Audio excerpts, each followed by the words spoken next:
வெங்காயம் கட் பண்ணி வச்சுருக்கேன். அதே மாதிரி பார்த்திங்கன்னா தக்காளியும் கட் பண்ணி வச்சாச்சு. சென்னா பார்த்திங்கன்னா வேக வச்சு எடுத்து வச்சுருக்கேங்க. ஒயிட் சென்னா தான்.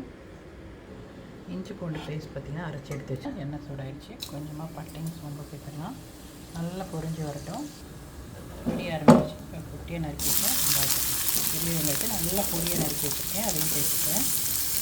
வெங்காயம் பார்த்திங்கன்னா நல்லா வதங்கி வச்சு நல்லா வந்து அரைச்சி வச்சுருக்க இஞ்சி பூண்டு பேஸ்ட்டு எடுத்து வச்சுருக்கேன். அதை கொஞ்சம் சேர்த்துக்கலாம். சேர்த்து நல்லா வதக்கி ரொம்ப ஃபாஸ்ட்டாக பண்ணலாம். சூப்பராக பண்ணலாம். அம்மா மட்டும் வேலை வச்சுன்னா வேலை முடிக்கலாம். எல்லாத்தையும் போட்டு அரைக்க வேண்டியது. நல்லா வதங்கிட்டு இது தக்காளி சேர்த்துக்கலாம். இஞ்சி பூண்டு நல்லா வதங்கிட்டு பச்சை வாசனை சேர்த்து தக்காளி சேர்த்துக்கிறேன். தக்காளியும் சேர்த்து நல்லா வதக்கி விடுங்க. சேர்த்துக்கலாம். தேவையான உப்பு சேர்த்துக்கோங்க. சென்னாக்கு வந்து உப்பு போட்டு வேக வச்சுருக்கேன். அதனால் கிரேவிக்கான உப்பு மட்டும் சேர்த்துக்கிறேன். நல்லா வதக்கி விடுங்க. தக்காளி நல்லா வதங்குது. இப்போ பார்த்திங்கன்னா நான் கொஞ்சமாக மஞ்சள் பொடியும் காரத்துக்கு மிளகாய்த்தூள் குழம்பு பொடி கூட அதை சேர்த்துக்கிறேன். குழம்பு பொடி பார்த்திங்கன்னா இப்போ வெளியில் வந்துச்சுங்களா குழம்பு எல்லாம் இருக்கும். நம்மளோட சேனலுக்கு ஷேர் பண்ணியிருக்கேன். இது வேணுமா பாருங்கள். சூப்பராக இருக்குங்க. நான் செஞ்சு பார்த்தீங்கன்னா குழம்பு சூப்பராக இருக்கும். எல்லாத்துக்கும் போடலாம். அது வெஜிடேரியன் நான்வெஜிடேரியன் குழம்பு சாம்பார் எல்லாத்துக்கும் சேர்த்துக்கலாம். சூப்பராக இருக்கும். நல்லா வதங்கிட்டு ஒரு 2 நிமிஷம் வதங்கிச்சுன்னா நம்ம வேக வச்சுட்டு சென்னாவை சேர்த்துக்கலாம். ஆல்ரெடி வேக வச்சு எடுத்து வச்சுருக்கல இப்போ அதே சேர்த்துக்கலாம். இது வதங்குற வரைக்கும் பார்த்திங்கன்னா மிக்சியில் ஒரு துண்டு பட்டை, ஒரு ஏலக்காய், ஒரு 4 முந்திரி பருப்பு, கொஞ்சம் தேங்காய் போட்டு நல்லா அரைச்சி எடுத்துக்கலாம். உங்களுக்கு பொட்டுக்கடலைன்னா அதையும் சேர்த்துக்கோங்க. நான் கொஞ்சம் முந்திரி பருப்பு போட்டுருக்கேன். எனக்கு கொஞ்சமாக கிரேவி போதும். அதனால் இதோட அரைச்சிக்கிறேன். உங்களுக்கு கொஞ்சம் நிறைய பேருக்கு வேணும் அப்படின்னா கொஞ்சம் பொட்டுக்கடலை கூட சேர்த்துக்கலாம். இதை நல்லா அரைச்சி எடுத்துகிட்டு வந்துடுறேன். வெங்காயமாக நல்லா பேஸ்ட் மாதிரி சேர்த்துக்கலாம். இப்போ இந்த வேக வச்சுட்டு வெங்காயில் சேர்த்துக்கலாம்.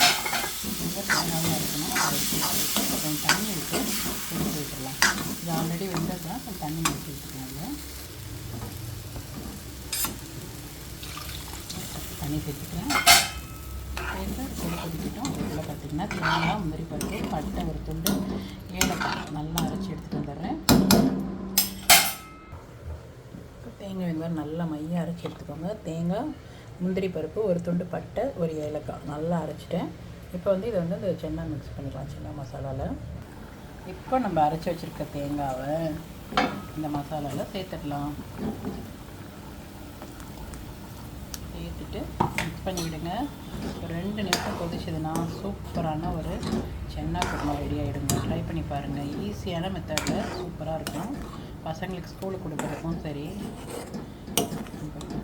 எவ்வளோ திக்காகிடுச்சு பார்த்திங்களா ஒரு செகண்டில். உங்களுக்கு தண்ணி வேணால் சேர்த்துக்கோங்க. ஒரு 2 நிமிஷம் சூடாகி கொதிக்கட்டும். இப்போ பார்த்தீங்கன்னா லாஸ்ட்டாக இதில் ஒரு 1/2 மூடி லெமன் எடுத்து வச்சுருக்கேன். லெமனை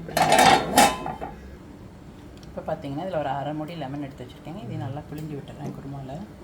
இப்போ பார்த்தீங்கன்னா புளிப்பு காரம் எல்லாம் கரெக்டாக இருக்கும். கொஞ்சமாக நிறைய வேண்டாம். ஒரு சொட்டு அப்படி புளிஞ்சு விட்டிங்கன்னா சூப்பராக ரெடி ஆகிடும். மேலே கொத்தமல்லி புதினா வேணாலும் சேர்த்துக்கோங்க. நான் இன்றைக்கி இப்படி ஆஃப் பண்ணிடுறேன். பசங்களுக்கு ஸ்கூல் கொடுக்கும்போது பார்த்தீங்கன்னா கொத்தமல்லி புதினா போட்டா வேணான்றதுனால இது மறுபடியும் ஆஃப் பண்ணிட்டு எவ்வளோ சூப்பரான சென்னா குருமா ரெடி ஆகிடுச்சு. சிம்பிள் மெத்தட் தான். ஒரு 5 நிமிஷத்தில் செஞ்சு முடிச்சிடலாம். ட்ரை பண்ணி பாருங்கள். பிடிச்சிருந்தா லைக் பண்ணுங்கள். என்னுடைய சேனலுக்கு சப்போர்ட் பண்ணுங்கள். தெரிஞ்சு